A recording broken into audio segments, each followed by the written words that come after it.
Tuan Yang Dipertua, saya mohon mencadangkan rang Undang-Undang Suruhanjaya Koperasi Malaysia Pindaan 2023 dibacakan kali kedua sekarang. Silakan. Tuan Yang Dipertua dan hal-hal yang dihormati, untuk makluman Dewan Yang Mulia ini, Jemaah Menteri pada 2 Mac 2005 telah bersetuju supaya Jabatan Pembangunan Koperasi Malaysia distruktur semula kepada Suruhanjaya Koperasi Malaysia SKM bagi menangani masalah kewangan yang meruncing yang dihadapi oleh sektor koperasi akibat kelemahan dari segi pengurusan kewangan, tadbir urus dan ketidakpatuhan kepada akta serta perundangan koperasi. Susulan daripada penstrukturan tersebut, Akta Suruhanjaya Koperasi Malaysia 2007 ataupun Akta 665 telah digubal dan diluluskan oleh Parlimen bagi membolehkan SKM ditubuhkan dengan matlamat untuk mewujudkan pengurusan koperasi yang lebih efisien dan efektif. Seterusnya dapat merangsang pembangunan sektor koperasi yang lebih terancang sebagai sektor ketiga yang menyumbang kepada pertumbuhan ekonomi negara. Daripada segi tadbir urus, Akta 665 telah memperuntukkan struktur pengawasan oleh Lembaga Pengarah SKM dalam menentukan dasar dan hala tuju serta pentadbiran dan pengurusan hal ehwal SKM. Akta ini juga menggariskan tugas dan tanggungjawab lembaga dalam memastikan SKM melaksanakan kuasa, fungsi dan tugas yang diperuntukkan oleh akta ini kepadanya. Namun, selari dengan perkembangan semasa, fungsi SKM wajar terus diperkukuhkan berdasarkan akta tubuhnya agar badan ini dapat mengawal selia gerakan koperasi untuk terus berkembang dan berdaya maju. Dalam hal ini, struktur tadbir urus SKM sebagai badan yang membangunkan dan mengawal selia koperasi akan dimantapkan lagi melalui pembahagian kuasa, Lembaga Pengarah SKM dan penyusunan semula perjawatan SKM. Tuan Yang Dipertua, ahli-ahli yang dihormati, mantan Menteri Pembangunan Usahawan dan Koperasi telah menghadap Seri Paduka Baginda Yang Dipertuan Agung pada 9 Julai 2020 bagi menjembah maklum akan cadangan pengasingan tugas antara pengurusi eksekutif dan Ketua Pegawai Eksekutif SKM melalui pindaan Akta 665. Cadangan ini telah disusuli dengan surat Kementerian Pembangunan Usahawan dan Koperasi kepada Seri Paduka Baginda Yang Dipertuan Agung bertarik 14 Julai 2020.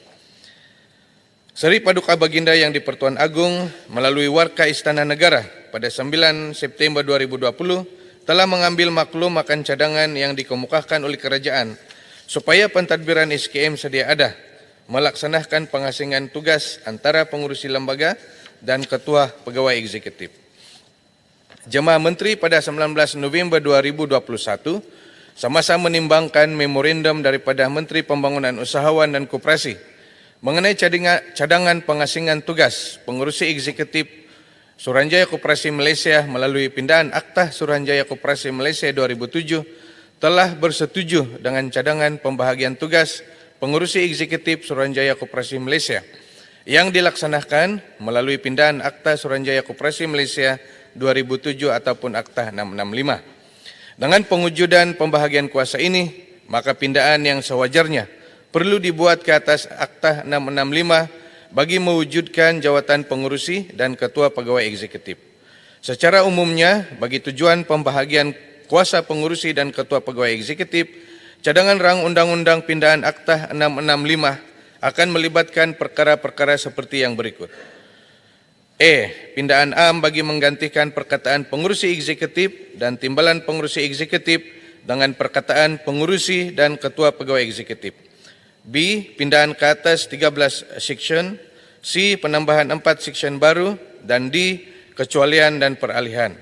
Di bawah struktur baharu ini, jawatan pengurusi dan Ketua Pegawai Eksekutif akan dipegang dan dilaksanakan oleh dua individu yang berbeza. SKM akan diterajui oleh pengurusi yang bertanggungjawab dalam menetapkan dasar dan hala tuju SKM. Lembaga Pengarah SKM boleh mewakilkan mana-mana kuasa ataupun fungsinya di bawah Akta 665 dan Akta Koperasi 1993 ataupun Akta 502 kepada Ketua Pegawai Eksekutif. Ketua Pegawai Eksekutif yang berstatus sebagai pekerja SKM pula bertanggung jawab bagi pentadbiran, pengurusan fungsi, dan hal ihwal harian SKM keseluruhannya, serta bertindak sebagai pelaksana ke atas dasar-dasar yang ditetapkan oleh lembaga pengarah, di samping menjadi sebahagian daripada anggota lembaga pengarah. Di samping pembahagian kuasa antara pengurusi dan ketua pegawai eksekutif, komposisi lembaga pengarah SKM juga ditambah baik seperti berikut. Seorang pengurusi yang dilantik oleh Yang di-Pertuan Agong atas nasihat Menteri. B. Ketua Setiausaha atau Timbalan Ketua Setiausaha Kementerian yang dipertanggungkan dengan tanggung jawab bagi pembangunan koperasi sebagaimana yang dinamakan oleh Menteri. C. Ketua Setiausaha Perbendaharaan atau seorang timbalan Ketua Setiausaha Perbendaharaan atau mana-mana wakil Kementerian Keuangan. D. Seorang Ketua Setiausaha atau seorang timbalan Ketua Setiausaha suatu kementerian sebagaimana yang dilantik oleh Menteri. Gabinor ataupun seorang timbalan Gabinor ataupun penolong Gabinor Bank Negara Malaysia sebagaimana yang dinamakan oleh Gabinor. If seorang ketua pegawai eksekutif yang dilantik oleh Menteri di bawah Seksyen 11A dan G. 6 orang yang dilantik oleh Menteri, sekurang-kurangnya 2 daripadanya hendaklah orang yang berkedudukan dan berpengalaman dalam pergerakan koperasi. Tuan Yang di-Pertua, ahli-ahli Dewan yang dihormati, pindahan yang saya cadangkan ini melibatkan beberapa pasal, antaranya Pasal 2 bertujuan untuk memindah Seksyen 2 Akta 665 untuk memasukkan takrif baharu, antaranya perkataan pengurusi, ketua pegawai eksekutif dan timbalan ketua pegawai eksekutif ke dalam Akta 665. B. Pasal 4 bertujuan untuk memindah Seksyen 11 Akta 665 yang memperkemas kini struktur lembaga pengarah SKM. C. Pasal 5 bertujuan untuk memasukkan seksyen baru 11A, 11B, 11C dan 11D ke dalam Akta 665 yang memperjelaskan komposisi, kuasa dan tugas ketua pegawai eksekutif dan timbalan ketua pegawai eksekutif. D. Pasal 6 dan 7 bertujuan untuk memindah seksyen 13 dan 14 Akta 665 berbangkit daripada penyusunan semula Lembaga Pengarah Suruhanjaya, dan Pasal 9 bertujuan untuk memindah subsection 19 -1, -3 dan -7 Akta 665 untuk memperuntukkan bahawa sekiranya pengurusi tidak boleh memanggil, mempengurusikan atau mengawal seliah perjalanan mesyuarat Lembaga Pengarah Suruhanjaya, pengurusi boleh melantik mana-mana pengarah Lembaga Pengarah Suruhanjaya untuk bertindak bagi pihaknya.